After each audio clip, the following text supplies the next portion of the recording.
High বন্ধুরা, তোমরা কেমন আছো? আশা করি তোমরা খুব ভালো আছো আর আমি খুব ভালো আছি। তো আমার শরীরটা কদিন ধরে শরীর খারাপ, তোমাদের জানো যে এই সময় শরীর প্রায় সময় খারাপ থাকে। তো আজকে ভাবলাম একটু ভিডিও বানাই আর তোমাদের সাথে শেয়ার করি। তো আজকে একটু শাড়ি পরে নিয়েছি, নিয়ে একটু সেজেছিলাম, বাট আমার একটু শাড়ি পরে করতে ভালো লাগে। তো অনেকদিন আমার অসুস্থতার কারণে আমি ভিডিও করতে পারি না, তো তাই ভাবলাম একটু ভিডিও করি আর তোমাদের সাথে ছোটোখাটো একটা ব্লগ শেয়ার করি।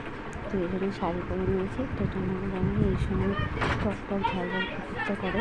তো আমার তো খুব ফুচকা খেতে ইচ্ছে হচ্ছে, তাই ভাবলাম আজকে তো ফুচকা খাই আর তোমাদের সাথে ভিডিও শেয়ার করি। তো বাইরে থেকে ফুচকা কিনে এনেছিলাম, বেশি ফুচকা খাবো না, 5-6টা ফুচকা, তাই টক টক একটু ভালো করে পাচ্ছি।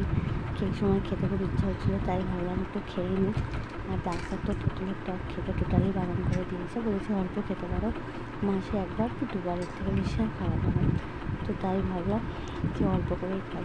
তো বেশি ফুচকা নেই, 4-5টা ফুচকা ছিল।